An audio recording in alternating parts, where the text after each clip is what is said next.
Good morning. Good morning to all of you. I want to tell you that looking out in the audience and seeing the number of people that are here today, I cannot tell you how thankful I am, how appreciative I am on behalf of our committee and on behalf of the veterans that are here today. This is possibly the biggest crowd that I have seen. Normally we have seating, and today we have people standing in the back. I'm sorry, if we knew we were going to get such a great audience, we would have had more chairs.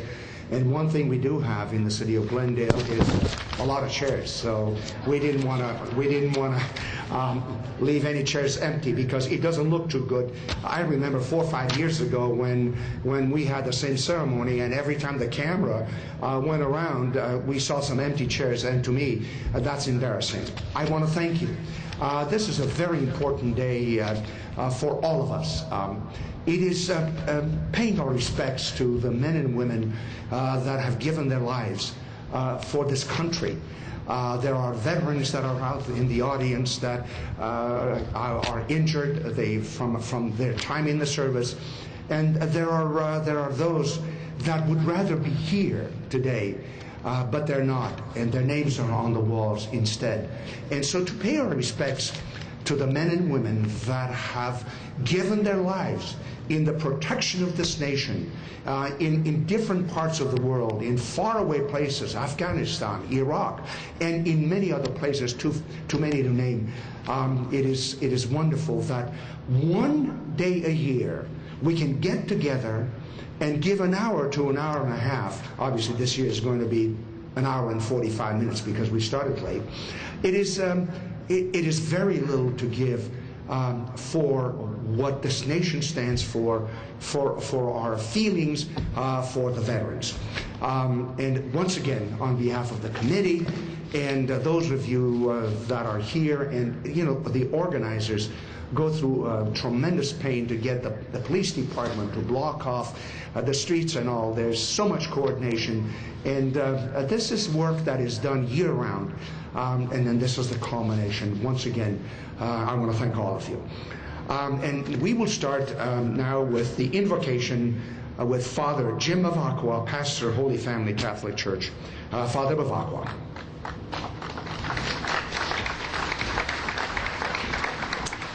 Thank you.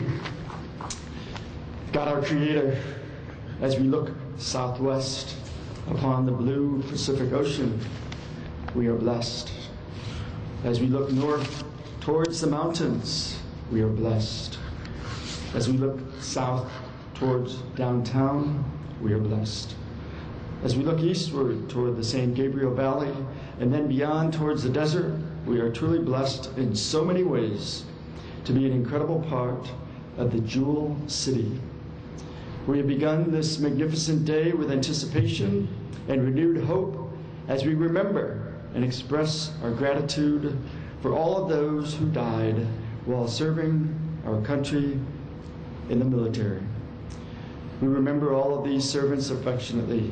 They served us and helped make our great country what it is today. We ask for a special blessing upon all those serving currently in the armed forces. We ask that you watch over all of them and protect them. May we never forget those who have gone before us. We ask that you extend that blessing and protection upon all those who serve our community, whether as leaders or in law enforcement, as firefighters. May they work together harmoniously, and together with all government officials, may they never tire in making our great city one of the greatest cities of the world. Gracious God, we ask you to fill our leaders and police and fire officials with all the knowledge and gifts that they will need to serve your people. Fill them with your truth. Keep them in your peace. Where there is corruption, let them reform it. Where there is error, let them correct it. Where it is right, let them defend it. Where there is want, let them provide it. Where there is divide, let them reunite it. And we ask this for the sake of your glory now and forever. Amen. Thank you very much, Father Jim of Ottawa, pastor, Holy Family Catholic Church. The next presentation is presentation of colors. Staff Sergeant Carvel Gay, California National Guard, retired California State Military Reserve. Staff Sergeant Carvel Gay.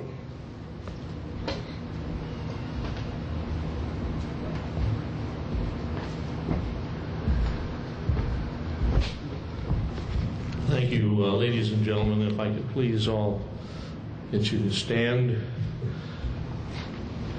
while we have the presentation of our colors by the famed California National Guard Honor Guard from Sacramento, and also attached to Los Alamitos Army Station in Orange County. Color Guard, if you would please present our colors. Thank you.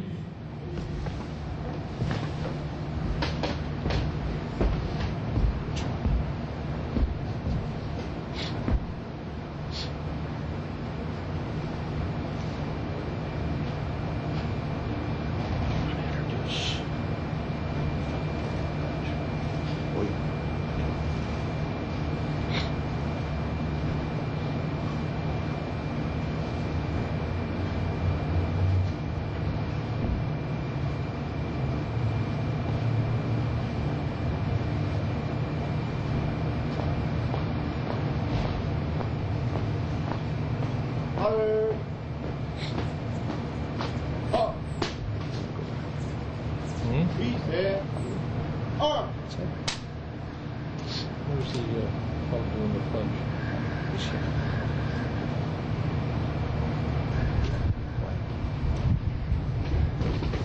Ladies and gentlemen, the California Army National Guard and the Staff Sergeant Carvel Gay, thank you very much. And now for our flag salute. Please remain standing. Our flag salute is going to be done by Glendale Police Cadet Mike Pobokian. Cadet Pobokian.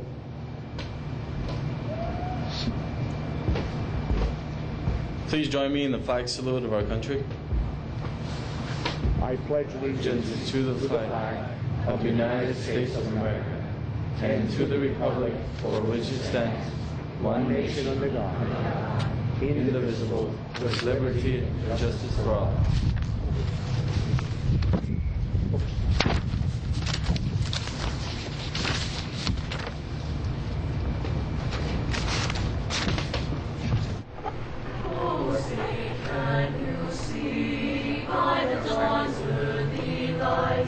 What so proudly we hailed at the twilight's last gleaming, whose bright stripes and bright stars through the perilous fight o'er the ramparts we watched were so gallantly streaming, and the rockets' red glare, the bombs bursting in air, gave proof through the night that our flag was still there. Oh, say does that star-spangled banner yet wave o'er the land of the brave and the home of the brave? Thank you very much, Crescendo Valley Charismatics. Thank you. Hold it. Color Guard, retire the colors. Up time. Push. Orders. Ready. Step.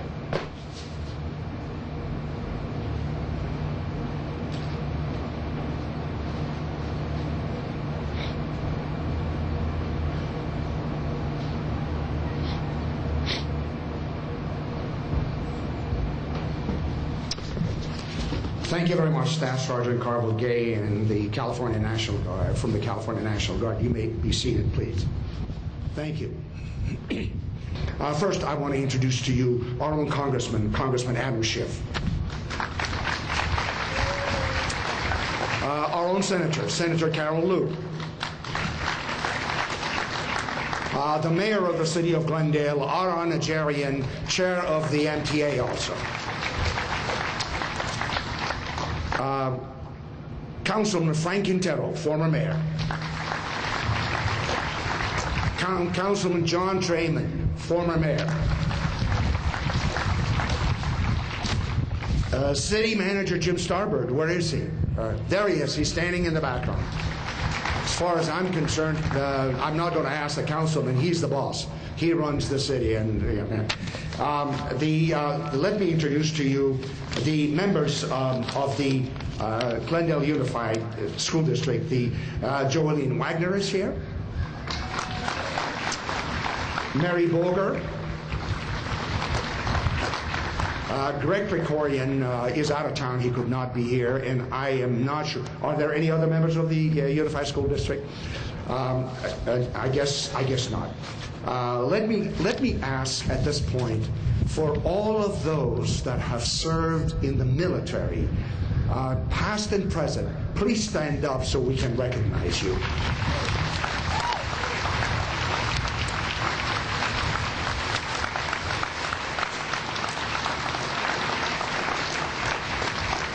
Thank you. Thank you for serving our country. In the audience is Rear Admiral Dan Coughlin. He was the commander of carrier Kitty Hawk. Rear Admiral Dan Coughlin and his lovely wife and family, Pat. They're in the audience. Admiral Coughlin has been a friend of mine. He is here every year. One of the proudest people that has served this country. Sometime he needs to tell some stories that are almost scary, and that also brings up the issue with the Cuban crisis. He was there and waiting for President Kennedy to say go, and then they would have done whatever they had to do at that time. In the audience, the Honorable Mary Beth Walton McGinley. She is with the National Council on the Arts. Let's give her a big hand also.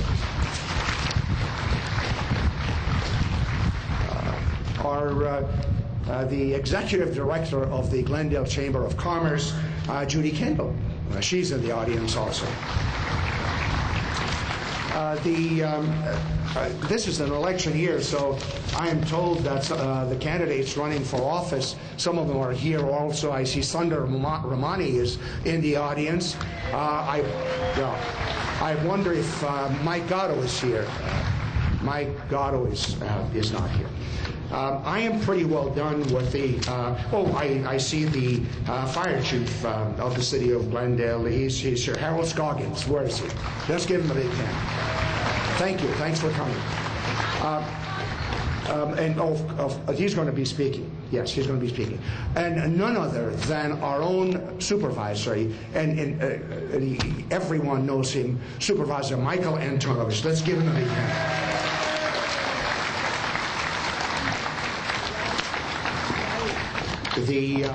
Let me ask Congressman Adam Schiff to come and make a few comments.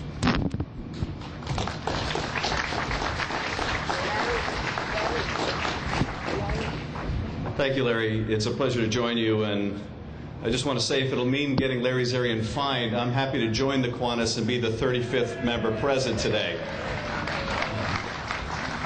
It's an honor to join all of you, and as I've mentioned in the past, without question, the most inspiring part of my job is having the chance to visit our service members around the world. And I want to tell you, about a few weeks ago, I had an opportunity to visit our service members in Afghanistan, Pakistan, and Yemen.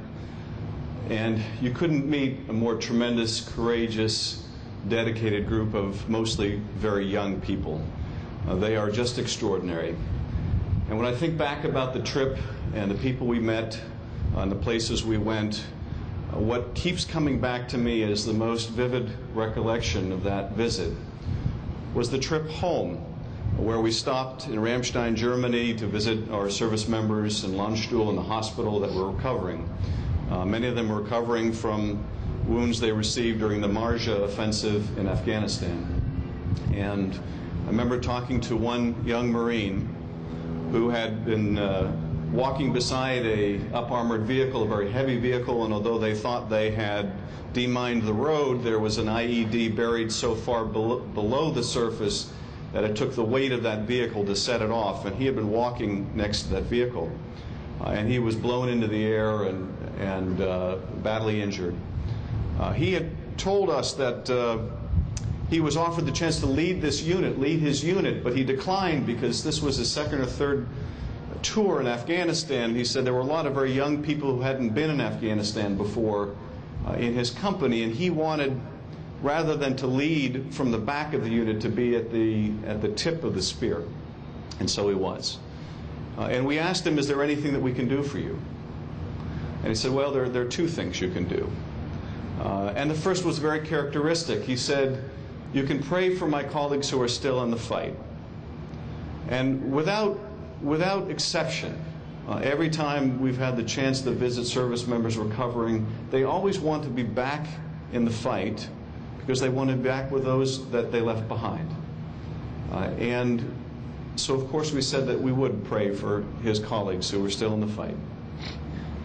And we said, well, there was something else. You said there was a second thing you wanted. And he said, well, yes, there is. And we said, well, what's that? Well, can you clear out of my room so I can put my pants on and go get my labs done? So he said, of course, we'd be happy to comply with that as well.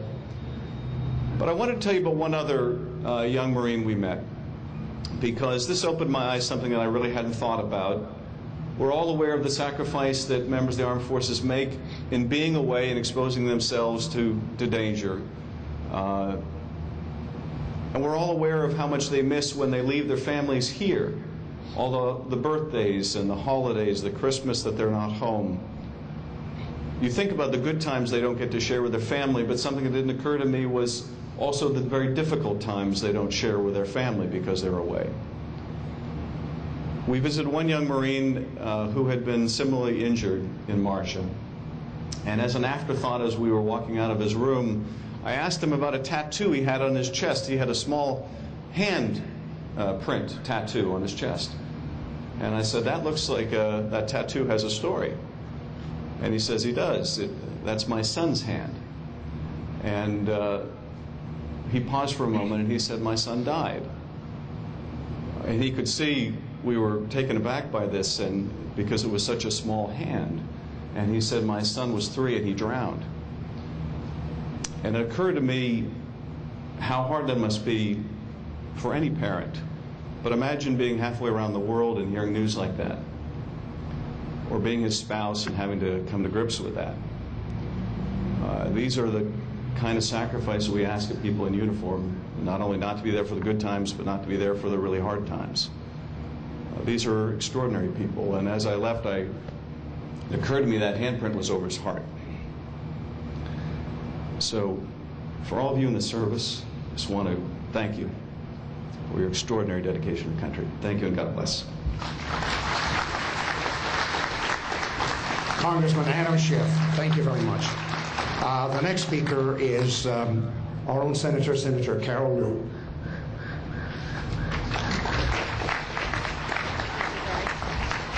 Thank you, Larry. I'm so pleased to join all of you here this morning. It's my privilege to honor the men and women who sacrifice themselves for liberty and the democratic way of life. We must never take for granted the freedoms they fought for or the sacrifices they've made. As America continues to find itself embroiled in conflicts throughout the world, it's vital that we take the time to reflect on the sacrifices of our bravest men and women. These sacrifices made by soldiers, airmen, sailors, Marines, National Guardsmen, and the Coast Guard are so much more than the mere statistics on the front page. These are our sons and daughters, brothers and sisters, fathers and mothers who are willing to give everything in the name of freedom and democracy. We can thank them in person. We can thank them by exercising the freedoms they fought so hard to preserve.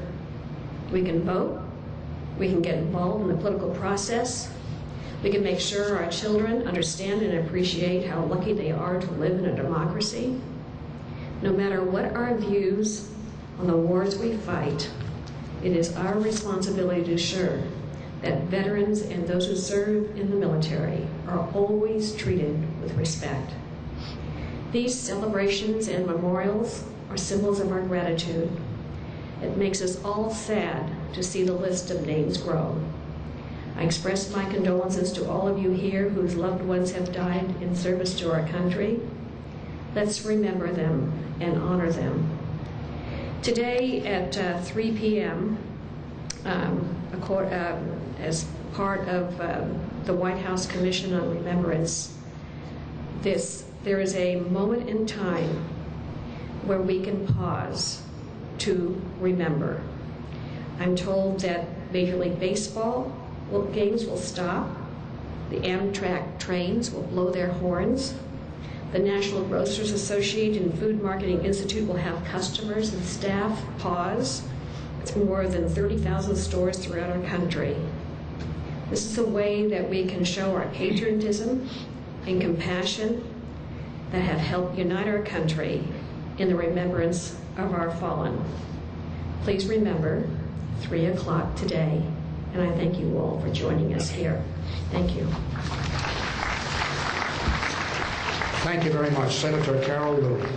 And now I would like to ask our supervisor, someone that I've known for many years, he's a good friend, Supervisor Michael Antonovich.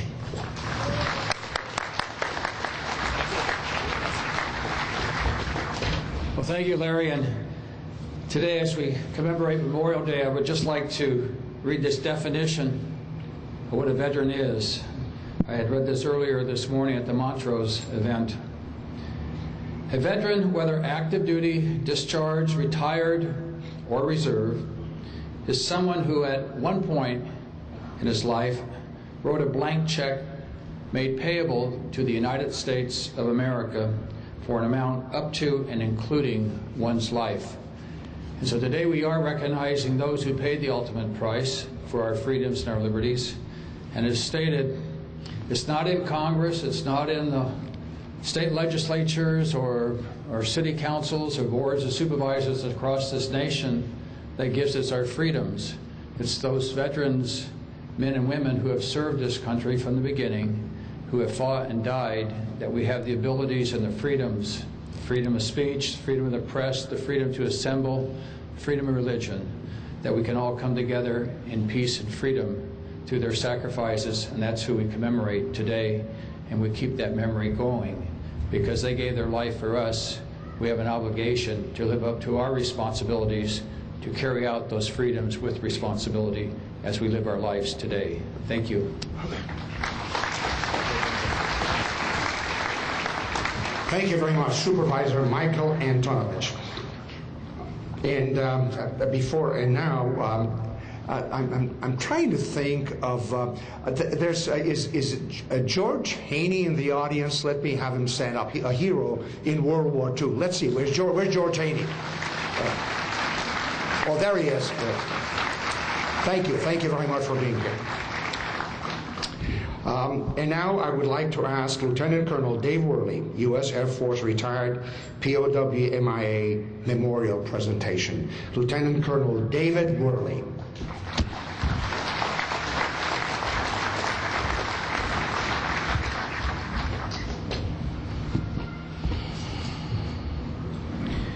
Ladies and gentlemen, please direct your attention to the table at my left. We ask that you remain seated yet silent as we conduct the POW MIA ceremony. The ceremony will be conducted today by the Crescent Valley High School Air Force Junior ROTC cadets. This ceremony is rich with military tradition as we honor those men and women of our armed forces who, in the defense of the freedoms of our country and that of the free world, are unaccounted for and are classified as prisoners of war or missing in action.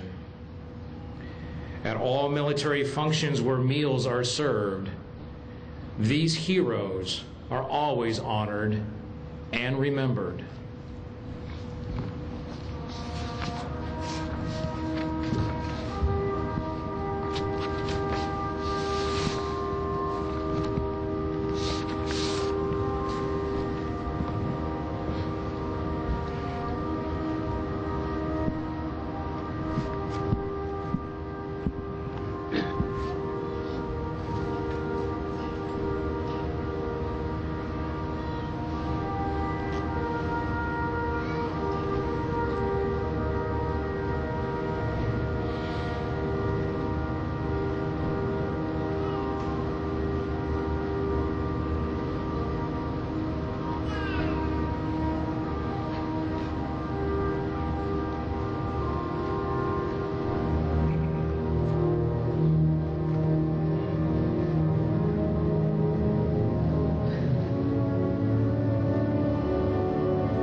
This table is set for our prisoners of war and those missing in action from all wars.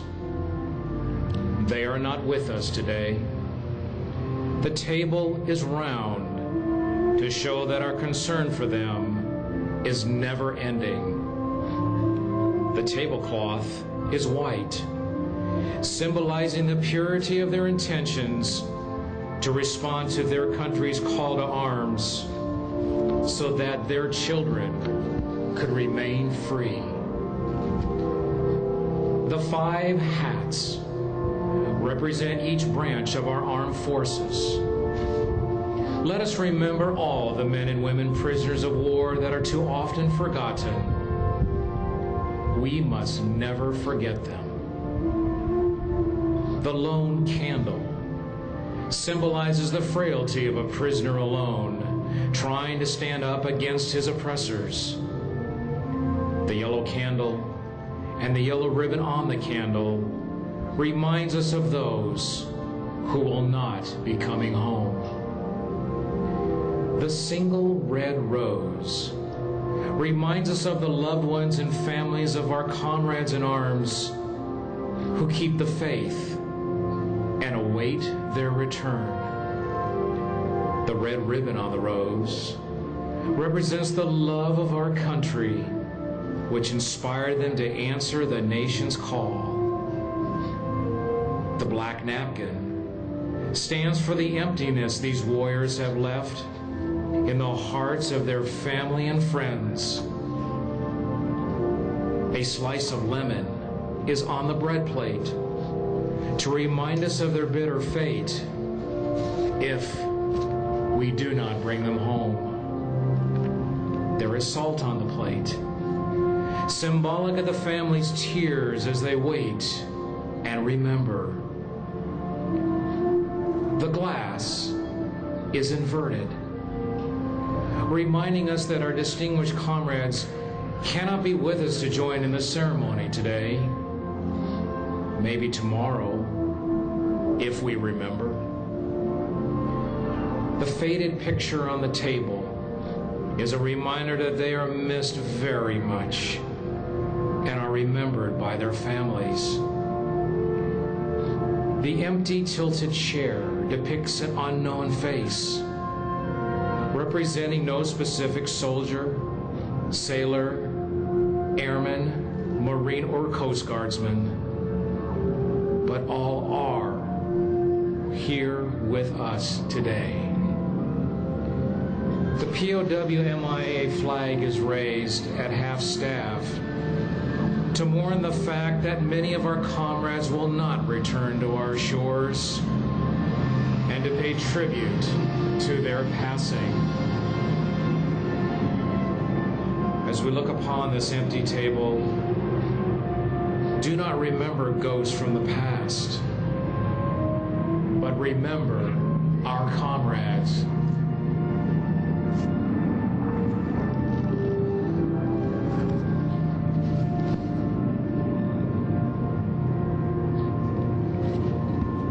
Remember those whom we depended on in battle. They depend on us to bring them home. Remember our friends. They are the ones we love, who love life and freedom as we do. They will remember what we do. Please honor and remember them.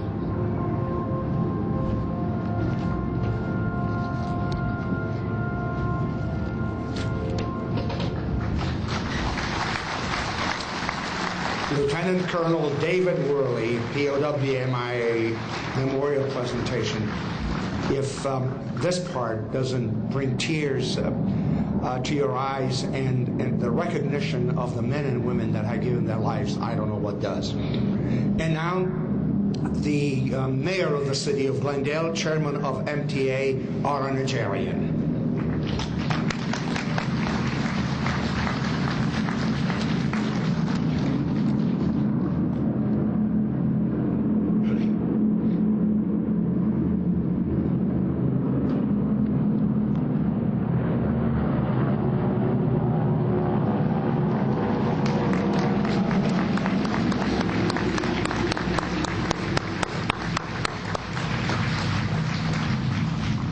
Secretary Zarian had that time just perfectly, folks. He does it that way every year. Ladies and gentlemen, and honored guests, welcome to the Memorial Day commemoration of the city of Glendale. Commander-in-Chief of the Grand Army of the Republic, John Logan, issued an order that made May 30th, 1868, a day for decorating the graves of comrades who died in defense of their country in the late rebellion. Of course, the late rebellion he was speaking of was the Civil War. But since then, we have kept this Memorial Day to honor all of those who have given their lives in all past wars. Therefore, today we honor those who've served the cause of freedom in the wars we remember most recently: World War I, World War II, Korea, Vietnam, Iraq, Afghanistan, and all the undeclared wars, and the unrecognized wars, and even the accidents in maintaining our peace around the world. These heroes have given the ultimate sacrifice that many of us here today have never been asked to give. Now, when we asked earlier for the veterans to stand up, many of our fine heroes did. There was a group of veterans in the corner wearing their uniforms that maybe got an unusual look. These are Armenian veterans who fought in World War II with the Soviet Union. Now, for those of you who are not up to date on the history, we were allies with the Soviet Union during World War II, and these soldiers had a valiant fight on the Eastern Front fighting the Nazis, and they lost many, many men and paid dearly with their lives and their country. They are here today to commemorate the lives of our Army soldiers, Navy men, and Air Force men who lost their lives. Their comrades, although on different sides of the continent and in different armies, we were all fighting for the same goal, and it was a success. So I want to recognize these gentlemen and ladies.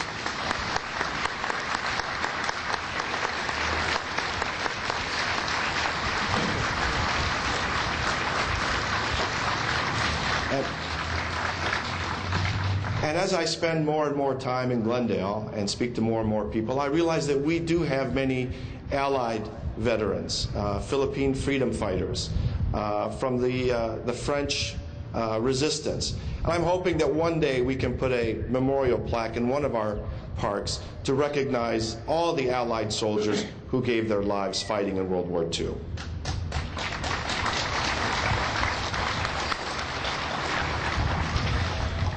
All of us have been touched by the cruelties of war, and some are numbed by the loss.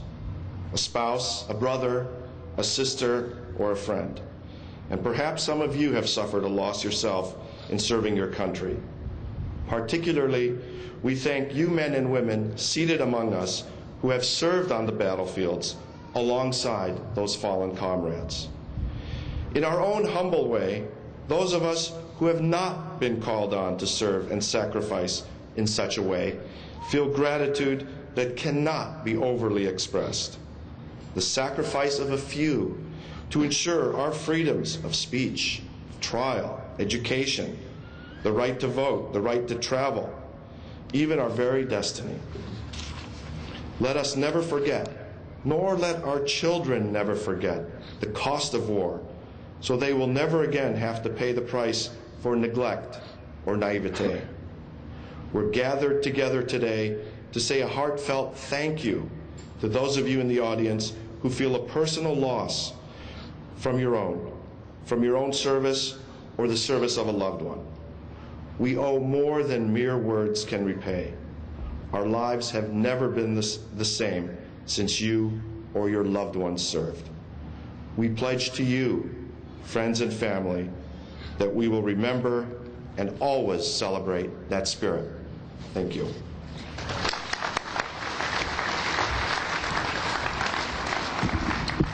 Thank you very much, Mayor Aron Ajarian. There are a few more thank yous that I'd like to recognize now. And first, GTV6 of the city of Glendale that does the taping and all the media. Let's give them a big hand.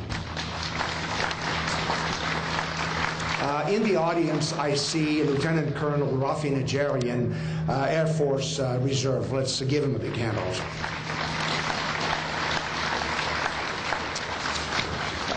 You know, often we talk about freedom. We talk about being free and being safe. Glendale is known for its safety. Glendale has always been one of the safest cities in the United States of America, cities our size.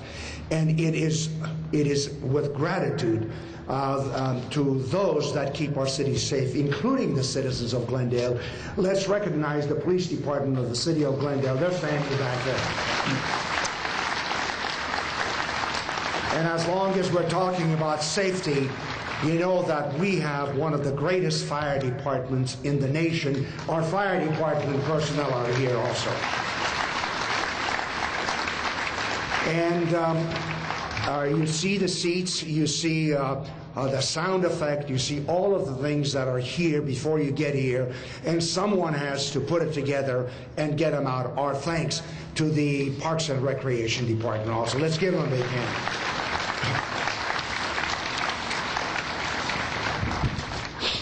And now the important part, every part of this program is very important, but when you have a keynote speaker that you have known and someone that takes pride in saying that I am from Glendale and traveled from Washington, D.C. to come to Glendale to be our keynote speaker today, let me give you a little background information. Paul R. Ignatius, a former Secretary of the Navy, is a native, although on his bio it says he's a native of Los Angeles. I've changed it. I put down a native of Glendale. That's more important to us. Receiving his master's degree in business administration from Harvard University in 1947. He served as a research associate and instructor for Harvard Business School from 1947 to 1950. Mr. Ignatius served for 8 years in the administration of Presidents Kennedy and President Johnson, appointed first as Assistant Secretary of the Army in 1961. He was made Undersecretary in 1964 and 1965. He was appointed Assistant Secretary of Defense, Installations and Logistics. In September 1967, he was named Secretary of the Navy and served in that position until January 1969. Following his government service, Mr. Ignatius became President of Washington Post and served until 1971. In February of 1972, he joined the Air Transport Association and served for 15 years as president during World War II. Lieutenant Paul Ignatius, U.S. Navy Reserves, served during World War II in the USS Manila Bay. And that reminds me, yesterday at the library, the Filipino community recognized the service of Secretary Paul Ignatius. They gave him all kinds of recognitions and awards. And I see many of the people that were there at the library yesterday, they're here today. Lieutenant Paul Ignatius, U.S. Navy, served in World War II on the USS Manila Bay. The ship's crew received the Navy Unit Commendation Medal for their wartime efforts to include support of General MacArthur's October the 20th, 1944 landing on the island of Leyte, thus beginning the liberation of the Philippines from Japanese occupation. He received the Army Distinguished Civilian Service Award in 1962, the Navy Distinguished Public Service Award in 1969, and the Department of Defense Distinguished Public Service Award in 1969. Mr. Ignatius lives in Washington, D.C. with his wife, the former Nancy Sharpless Weiser of Holyoke, Massachusetts. They have 4 children. Ladies and gentlemen, it gives me a great pleasure to introduce to you our keynote speaker today, born in Glendale, proud to be Glendalian, went to the other school called Hoover High School, I am proud to say that I have known him and I'm extremely proud of him, Secretary Paul Ignatius.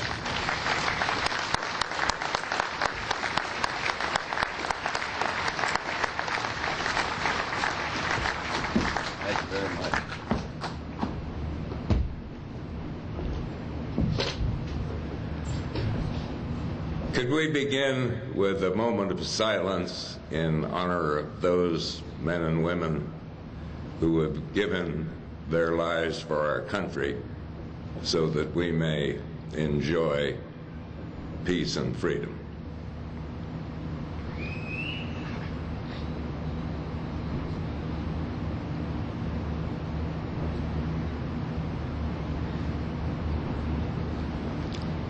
Thank you. Reverend clergy,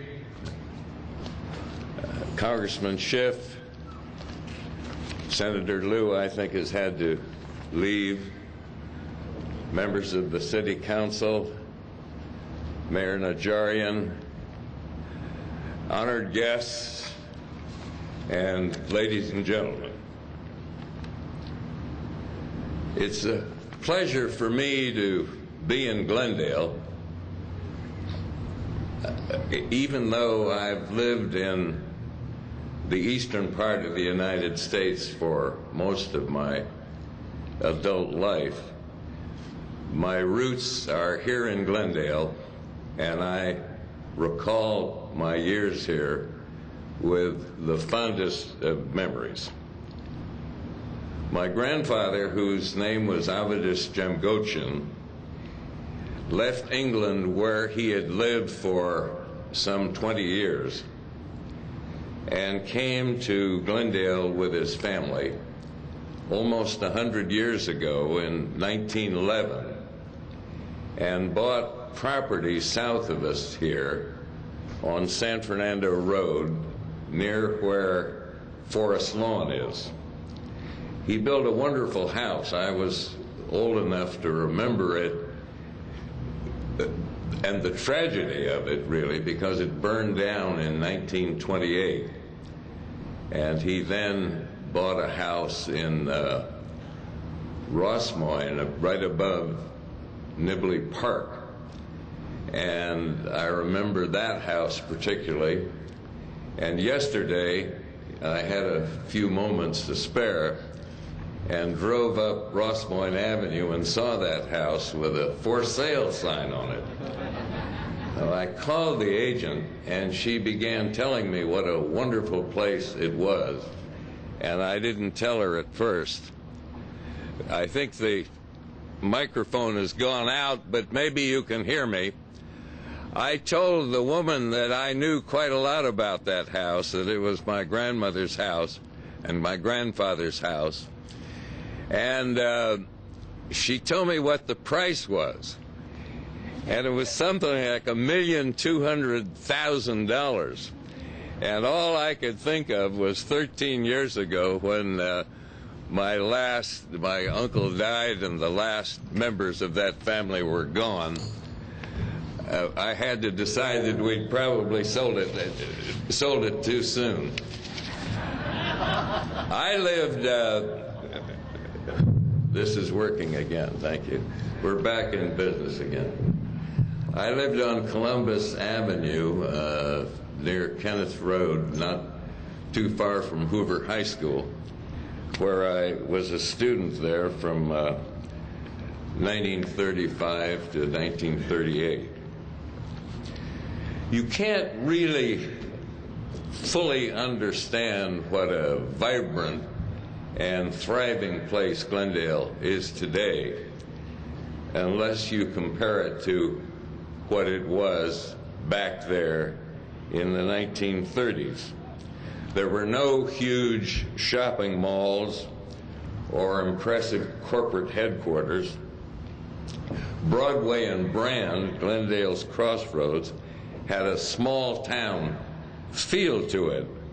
There was a barber shop near the corner of Broadway and a hardware store across Brand, and nearby on Colorado Street, a guy from Glendale High named Bob Wan opened a small diner in during the 1930s. One day he had an inspiration. Why not slice the bun in three? And it was on that moment where Bob's Big Boy Hamburger was born and is now a national sensation. Glendale High produced some great athletes in my day. Frank Wyckoff, the world's fastest human, won the Olympic gold medal. Ted Schroeder, the tennis champion, won at Wimbledon. And Frankie Albert quarterbacked Glendale's football team and later Stanford's great team, and then was the quarterback for the San Francisco 49ers. I remember that quite well because I was at Hoover Sky, and of course Glendale under Frankie Albert always managed to beat our team. Perhaps the greatest change from that earlier period is the large Armenian community that now calls Glendale home. During my time at Hoover High School, the only kids from an Armenian background were my brother and my sister and me. Today, I suppose maybe a third or a half of the students there come from an Armenian background. But no matter where we come from or what our political affiliations may be, we all come together on Memorial Day, a national holiday, to honor the soldiers, the sailors, the Marines, the airmen who died in defense of our country. Memorial Day began near the end of the Civil War in the town of Columbus, Mississippi, to commemorate both the Confederate and the Union soldiers killed in that tragic conflict. Its emphasis on honoring both sides of the war was foreshadowed earlier in a poignant encounter between a wounded Confederate soldier and Abraham Lincoln, perhaps our greatest president. After touring the battlefield at Antietam, President Lincoln visited a hospital devoted exclusively for sick and wounded Confederate soldiers. He stopped by the bed of a young man and asked if he was in pain. "Yes," the soldier said, "I have lost my leg." Mr. Lincoln then said, "Would you shake hands with me if I told you who I am?" "I would," the young soldier said, "because there are no enemies in this place. I am Abraham Lincoln, the President of the United States," the distinguished visitor told him. The soldier extended his hand, which Lincoln grasped and held tenderly for a moment. Then the young man's eyes filled with tears, and Mr. Lincoln himself began to cry. With the political gridlock in Washington and the rancor with which so many issues are debated, we sometimes forget that we are all Americans. We need to concentrate more on what binds us together as a nation, not what sets us apart. Memorial Day is a good time to think about this as we stop to give grateful thanks to those who sacrificed on our behalf. On a personal note, I think today of three of my uncles who served in the Army of the United States, one in the First World War and the other two in the Second. They were not killed in combat, fortunately, and lived out their lives in Glendale. They are buried here in Forest Lawn, along with my parents and my grandparents. Now, in conclusion, I thank the City of Glendale, the Chamber of Commerce, the Patriotism Committee, for holding a ceremony recognizing the importance and the solemnity of Memorial Day. I honor those who gave their lives so that we may live in peace and freedom. And finally, I thank all of you for coming out here today and for giving me this opportunity to return to the place where I grew up and where I began to learn the values that shaped my life. Thank you very much.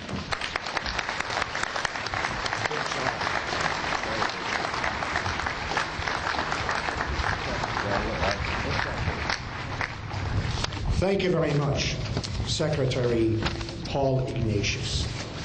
And now, America the Beautiful, Crescenta Valley High School Charismatics. Let's give them a big hand also. America the Beautiful.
Thank you very much, America the Beautiful, Crescenta Valley High School Charismatics. They are here every year. These young people need to be thanked, and of course, it is just wonderful. We want to thank you very much for being here. They could be out there doing what many young people do, but instead, they are here to help us. Thank you very much once again. Ladies and gentlemen, as I was trying to gather my thoughts for today's program, I sat and began to ponder what would it be like to lose someone in your family, to lose someone in a war, in a distant place. As I was thinking about that, I thought to myself, I can't fathom the loss of a son or a daughter or a relative in a war. And then I began to ask myself questions about young people that decide to go and serve our country. never asking where they're going to be stationed, never asking what country they're going to be in and what their duties are going to be. All they know is that they want to serve the United States of America. And what is sad is I wish that we did not have any names inscribed, but unfortunately we do, and almost every year we add another name. It is, and of course, if we are saddened, imagine what that loss means to their family. Today we're adding another name. Lance Corporal Pedro Barbosa Flores. Lance Corporal Pedro Barbosa Flores, 2nd Marine Division, a native of Glendale, lost his life while serving in Afghanistan on July the 2nd, 2009. His family liked to call him Pete. Pete was one of the Marines killed on a roadside bomb exploded near their vehicle in southern Afghanistan, Helmand province, on the Pakistani border. This 27-year-old was a Lance Corporal 2 months into his first tour, assigned to the 2nd Light Armored Division, Reconnaissance Battalion, 2nd Marine Division, 2nd Marine Expeditionary Force at Camp Lejeune, North Carolina.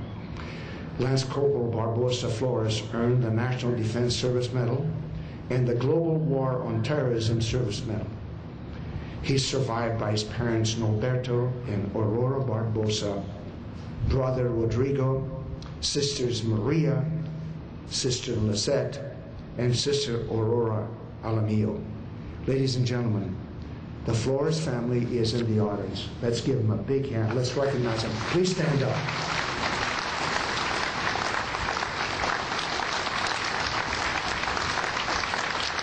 Are they going to flower?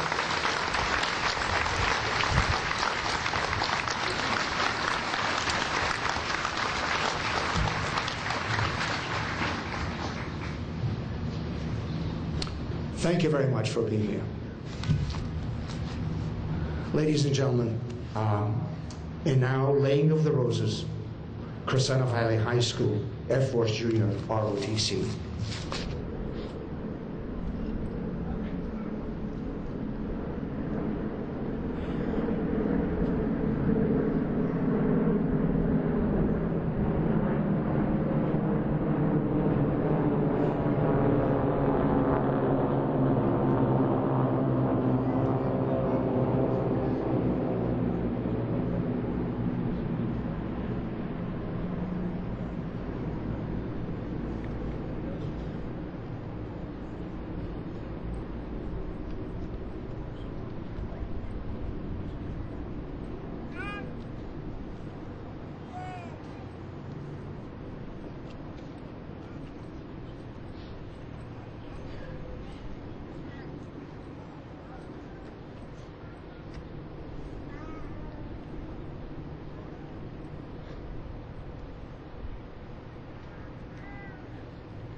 Laying of the Roses, Crescenta Valley High School, Air Force Junior ROTC.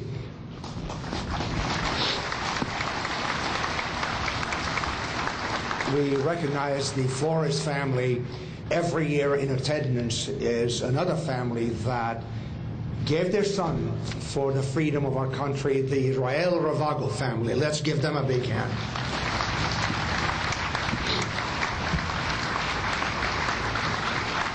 Thank you.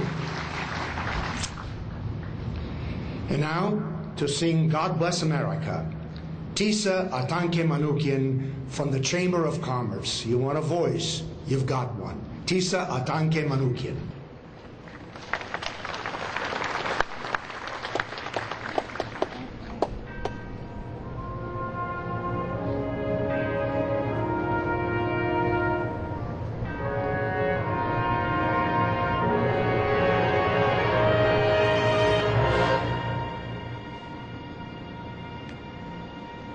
While the storm clouds gather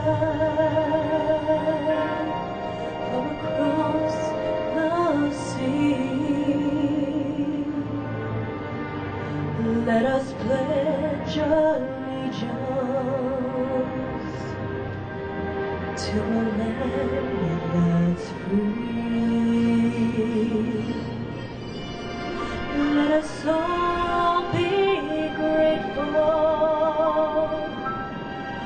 for a land so fair, as we lift our voices in this solemn prayer. God bless America, land that I love.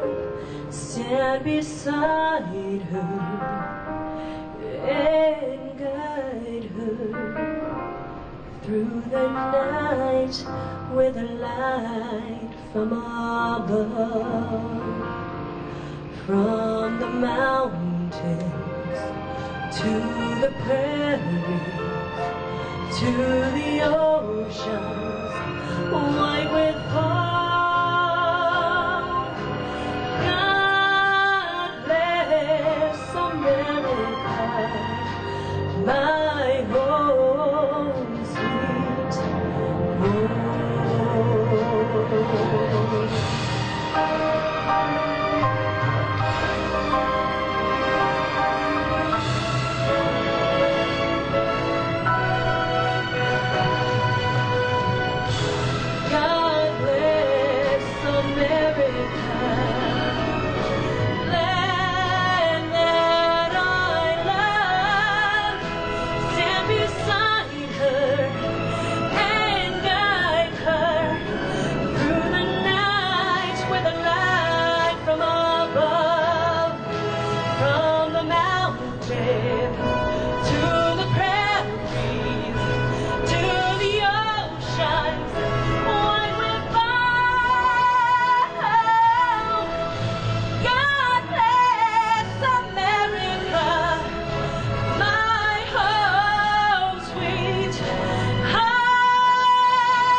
What a voice. Tisa, I would recommend that you go and try for America Has Talent. You would do fantastic. Thank you very much. Tisa Atanke Manukian. There's another group that I would like to introduce to you before we close this program. Every year, we have a group of people that come here, the person that brings them is a gentleman by the name of Louis Peters. The Glendale Association for the Retarded. Let's have him stand up.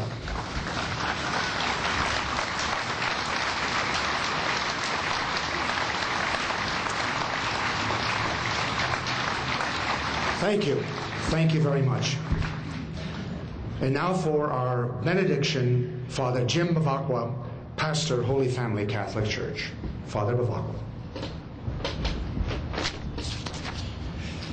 Dear Lord, we ask that you bless all of us here present.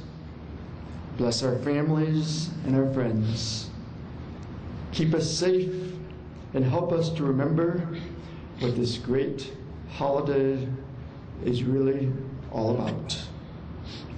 Help us to share the meaning of Memorial Day with all those we interact with. And most of all, help us to continue to share your love. Amen.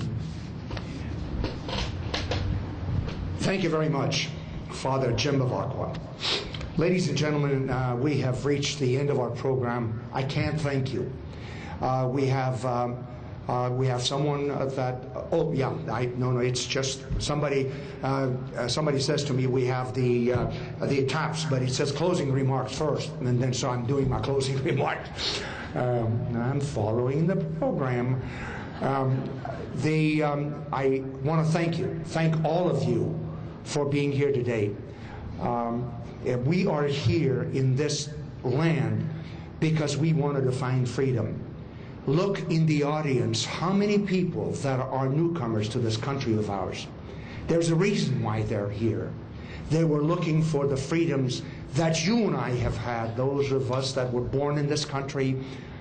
And there is a reason why they're here, because they want to wake up tomorrow morning and know that their freedom is going to be here again. And there's a reason for that. Those that gave us the freedoms are some of the names inscribed, and many of the names inscribed during the wars. And those that are serving our country today, I can assure you that the soldiers, the men and women serving our country in faraway places like Iraq and Afghanistan, would rather be sitting here in the audience so they could say their thank yous to those men and women for our freedoms also.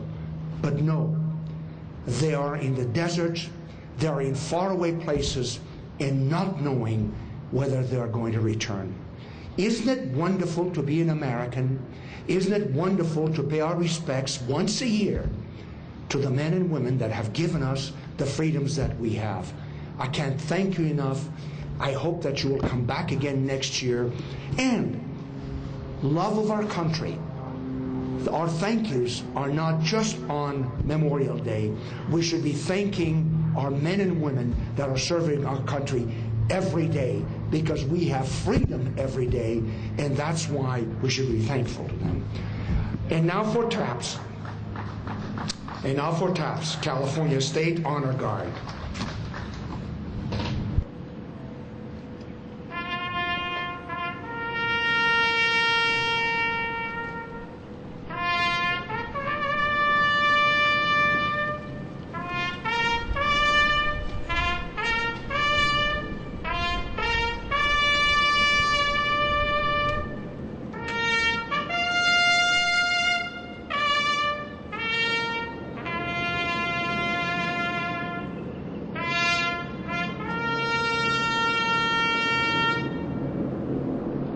California State Honor Guard for TAPS. I want to again thank you for being here today. Go enjoy yourself. Have a great, wonderful day. Thank you so very much.